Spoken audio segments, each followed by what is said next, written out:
Hello, this is Trey with another video, and today I will be showing you how to make maple syrup without actually tapping a maple tree. When you tap a maple tree, you drill a hole in it and then put a spile in that hole so you can collect the sap. Usually you run a water bottle to it or a 5-gallon bucket.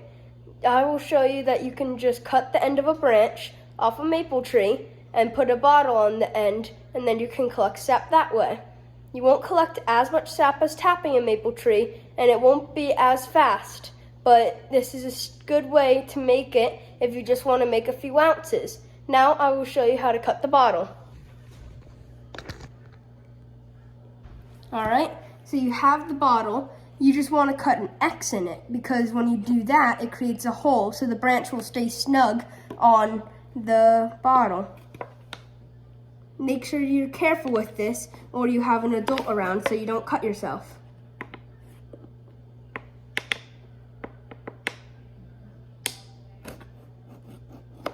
So with this X, see that X with the branch, you'll put it in and it'll keep the branch in there nice and snug, so when there's sap in there, it won't pull it off the tree. Alright, after you cut the bottles, I'll show you how to attach them to the branch and how to cut the branch to get the sap. When you're going to put your bottles on the trees, you want to make sure the temperature is right. You can do this in February, depending on where you live. When you want to put the bottles on the trees, it should be 32 degrees Fahrenheit at night, or below freezing, and roughly 40 degrees Fahrenheit during the day.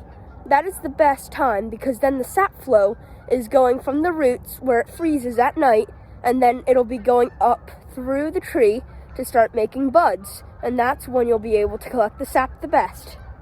Alright, so when you identify your maple tree, you want to come out, and when there's a branch like that, this has already been cut, but you want to cut it at an angle, just like that. And then when you do that, then the sap will start to flow out. And then you want to take your bottle that you already cut your hole in and just stick it right in the hole. And then, as you can see, that hole, or the X we made, will keep it on there. So then that'll start dripping just like that. There's the drip coming down, and then it'll start filling the bottles up just like this. This has been going all day now, and we've got probably about a few ounces in it. Just like over here, we have a few more. I just put this bottle on too. But if you just go around the tree and cut, you'll actually start to see the sap dripping. See it there and here. But what you want to do to collect your sap, you want to have a container just like this and store it in the fridge. This is about 6 ounces. You want to store it in the fridge.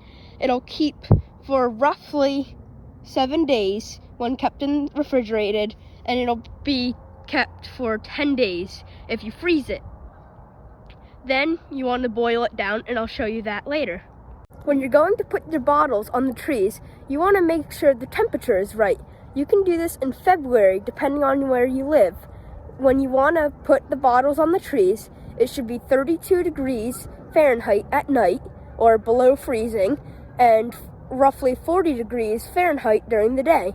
That is the best time, because then the sap flow is going from the roots where it freezes at night, and then it'll be going up through the tree to start making buds, and that's when you'll be able to collect the sap the best.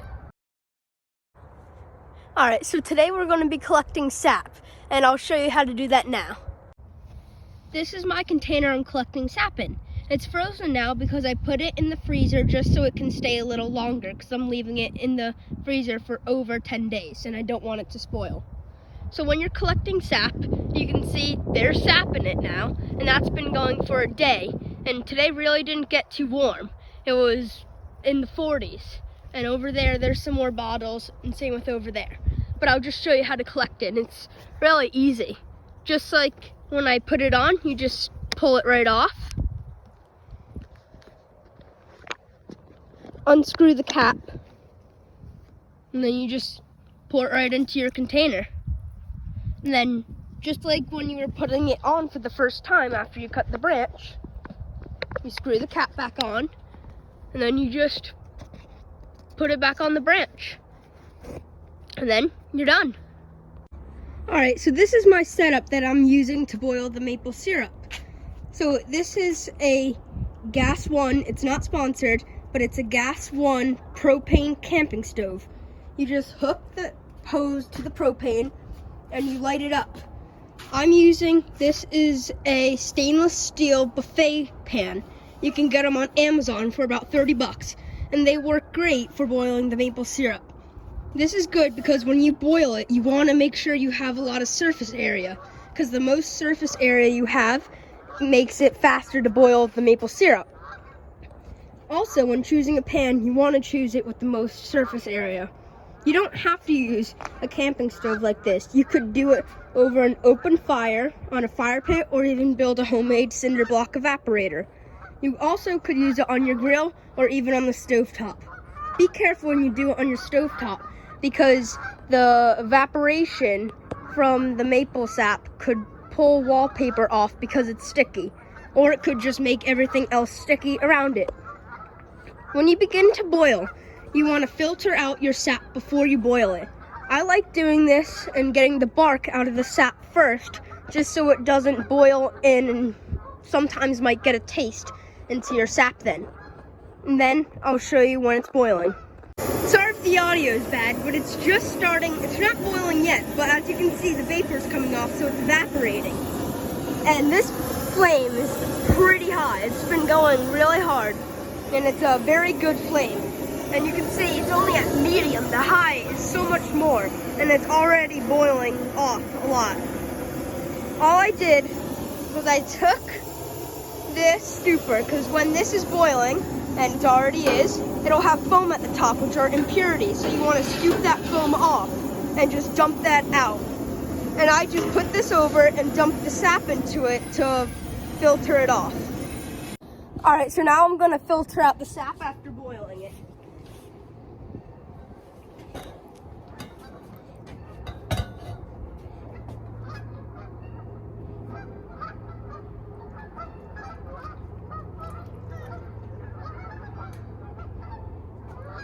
Made a rookie mistake and burned it a little bit, but should taste fine. Didn't get too much of it in. Now, after you filter it out, thank you.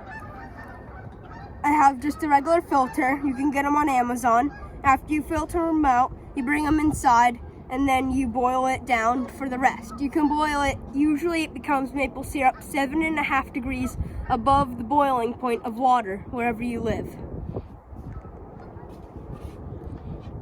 All right, so after you boil the sap down into syrup to your liking, this wasn't at 220 degrees, but it was still at my grandfather's liking. I have a filter where you put it in this basket, and then it goes down right here is a container or a jar.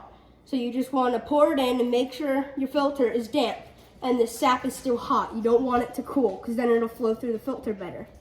Then, as you can see, you just pour it into your filter. Oh, nice color. Yeah, it has a really nice amber color to that. Nice and color. Then it'll drip out for a while. Then after that, you want to take the jar's lid, this is a mason jar, put it like that, and then when it's done dripping, you just screw it onto the top. It'll probably take 5 to maybe 30 minutes until you hear a pop. Once you hear a pop, that's when the jar is sealed, and then you can store this on the shelf for about a year, and then once you open it, you can put it in your fridge and store it for a little longer. Thanks for watching, and please consider to subscribe. Thank you.